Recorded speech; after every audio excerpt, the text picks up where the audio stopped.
Это история о том, что я продала мыло больше, чем у меня было. Ну как, не всех, конечно, сортов. Это мыло мангостин, которое я назвала новым топом.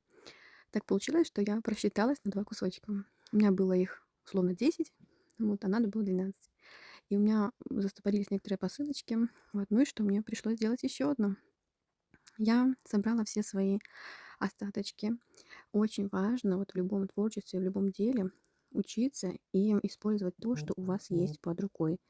Потому что купить новые материалы можно всегда и потратить много денег, а использовать с умом то, что у вас есть, это большой реально опыт, и к этому нужно стремиться. Вот. Я добавила масло ши, я добавила кокосовое масло, горчичное, и получилось обалденнейшее. С тем же ароматом, с тем же цветом мыльца мангостин. Таким образом, хватит всем. Кстати, есть запас. Обращайтесь в директ. И берегите себя, дорогие.